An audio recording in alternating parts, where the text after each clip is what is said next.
Hey everybody, this is Haydn Halsted with Professional Realty Services in Spokane, Washington, and today we're going to talk about a great way to improve your credit score in order to buy your first home.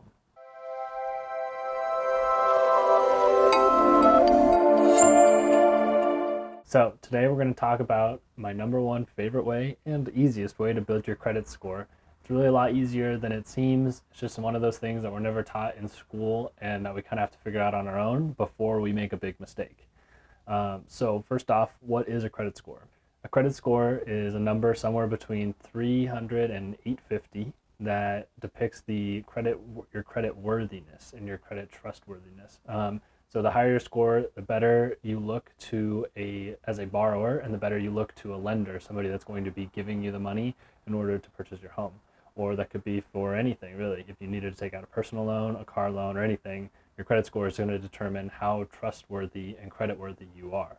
Your credit score is based on your credit history, and that can be determined by how long you've had credit for, the number of accounts you have, your total DTI or debt to income, your repayment history, and varying other factors. But lenders will use that score to evaluate your probability of being able to pay back whatever money they give you in a timely manner. Unfortunately, we will probably have to take out a little bit of debt in order to build up your credit, but we're going to take an amount that is easy to deal with, an amount that you wouldn't have already spent already, no matter if you had a credit card or not, just so that you can pay it off in full in case something were to happen. So my number one favorite way to do this is through credit cards. Credit cards are an awesome way to build up credit while also getting money back or earning airline miles, hotel credits, really anything while you do it. Credit cards are often get a bad rap because your Uncle Bill went into huge credit card debt and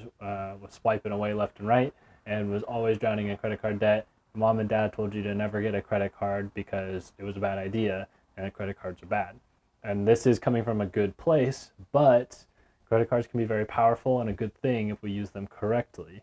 And it can help you buy a house in the future. But if you use them in a healthy way, then we can build up your credit quickly and you can get some great rewards on the back end. If you've never had a credit card, you'll most likely have to open a secured credit card, and meaning that you have to put a deposit down. And basically, I'll just give you the story of how I started with credit cards so it makes a little bit more sense. I started with a Discover It card, which I'll have a link below this video so you can check that out. When I got my first credit card, I was in college, super broke, had no money, but knew that I needed to start building up some credit. And so what I did was put down $200 as a security deposit. And so that meant that I was telling Discover that if I couldn't pay off the $200 that I swiped on the card, that they could take the $200 deposit that I gave them and pay it off, and we would call it good.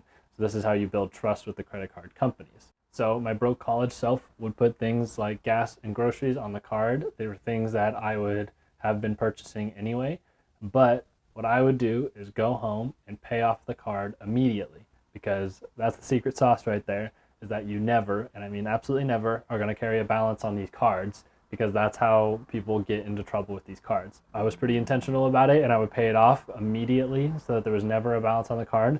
You do have a 30-day window that you can pay off that card without getting charged any interest. And a lot of people will recommend that you at least make the minimum payment, but there's no reason to only make the minimum payment, because you're always going to be playing catch up with these high interest rates. Most of them have at least a 17% to a 22% interest rate, and we don't want to get bogged down by that. You're going to swipe your groceries on the card, go home, and pay it off just like it was a debit card. This shows that you're very trustworthy with your credit. A more systematic approach to it, and something that might benefit you and your credit score a little bit more, is to pay it off twice a month. Go on the 1st and the 15th, pay off your card. This will show the credit system and kind of trick the algorithm of credit scores that you are making consistent payments and you know how to do it something consistently and timely, because that's what you're going to have to do when you have a mortgage payment, is pay it once a month on time every time, so that you don't get any dings to your credit then.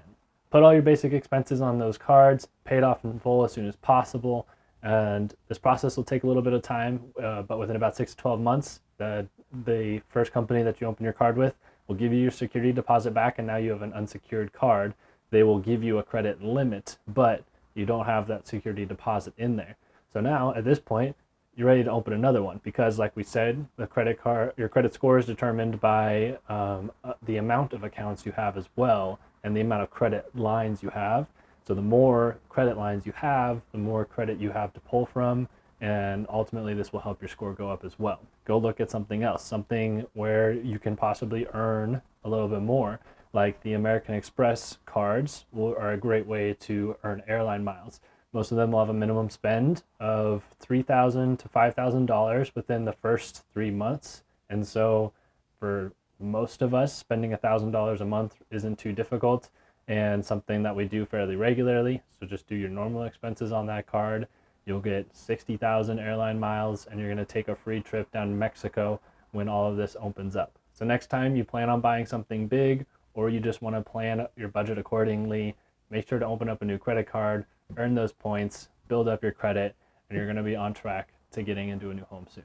That's all for today, but make sure to check out my website at haydnhalsted.com. Feel free to reach out to me and send me a message if you have questions about building credit or would like to get in touch with a great mortgage lender and looking at your options. And if you're ever thinking about buying or selling in Spokane, make sure that if you're thinking real estate, that you're thinking Haydn Halsted. Thanks so much and have a great rest of your day.